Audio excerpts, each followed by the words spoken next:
Hi hello నమస్తే అండి, welcome to my channel మన ఆనందం మన చేతిలో. ఈరోజు కాకరకాయ కొబ్బరి కారం రెసిపీ చూపిస్తున్నా అండి. దానికోసం ముందుగా ఒక 1/2 kg కాకరకాయలను తీసుకొని బాగా ఉప్పు నీటిలోని ఒక 2 సార్లు వాష్ చేసుకోవాలి. తర్వాత ఈ చిప్స్ బోర్డ్ మీద చిప్స్ లాగా పల్చగా చాప్ చేసుకోవాలన్నమాట. తర్వాత ఒక పాన్ పెట్టి ఒక 3 స్పూన్స్ ఆయిల్ వేసి అందులో 1 టీ స్పూన్ మినపప్పు, 1/2 టీ స్పూన్ జీలకర్ర, 1/2 టీ స్పూన్ ఆవాలు వేసి వేయించుకోవాలి. అవి వేగాక కొంచెం కరివేపాకు కూడా వేసుకోవాలి. తాలింపు వేగిన తర్వాత మనం ముందుగా గ్రేట్ చేసి పెట్టుకున్నాం కదా కాకరకాయల్ని, వాటిని వేసుకోవాలి.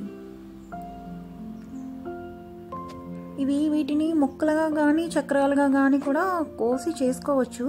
కాకపోతే కొంచెం ఆయిల్ ఎక్కువ తీసుకుంటుంది. తర్వాత ఏమో ఇంకా మళ్ళీ టైం కూడా ఎక్కువ తీసుకుంటుంది అన్నమాట. అందుకని ఇలా చేస్తే పల్చగా అవుతాయి కాబట్టి త్వరగా మగ్గిపోతాయి. మనకు ఆయిల్ కూడా తక్కువ పడుతుంది. అంటే ఇప్పుడు హెల్త్ రీత్యా ఆయిల్ తక్కువ తీసుకోవడం మంచిదని అనుకుంటున్నాం కదా, దానికోసం. తర్వాత కొంచెం సాల్ట్ జల్లి మరొకసారి కలుపుకొని మూత పెట్టి మగ్గించుకోవాలి. ఇలా సాల్ట్ జల్లడం వల్ల త్వరగా మగ్గిపోతాయి. మనకి టైం కలుస్తుంది, గ్యాస్ కలుస్తుంది, పని కూడా త్వరగా అయిపోద్ది.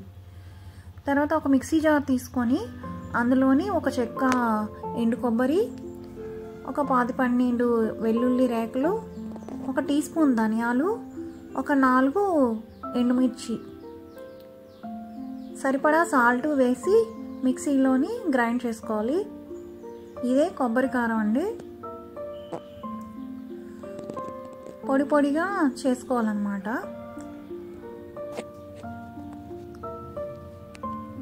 ఇది మంచి టేస్టీగా ఉంటుంది. చాలా సింపుల్గా సులువుగా కూడా అయిపోతుంది ఈ కర్రీ. కాకరకాయ హెల్త్కి ఎంతో మంచిది కదా. పిల్లలు త్వరగా తినడానికి ఇష్టపడరు, కానీ వాళ్ళు తినేలాగా చేసి పెడితే ఖచ్చితంగా తింటారండి.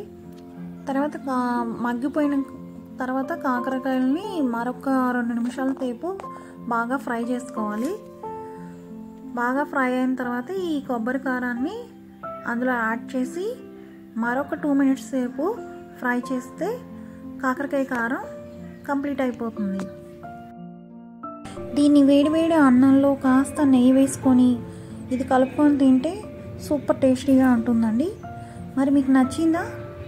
చాలా సింపుల్గా అయిపోయి చాలా టేస్టీగా ఉండే కాకరకాయ కారం. నచ్చితే తప్పకుండా లైక్ చేయండి, షేర్ చేయండి, సబ్స్క్రైబ్ చేసుకోవడం మర్చిపోకండి. మరొక మంచి వీడియోతో మళ్ళీ కలుస్తాను. బాయ్ అండి.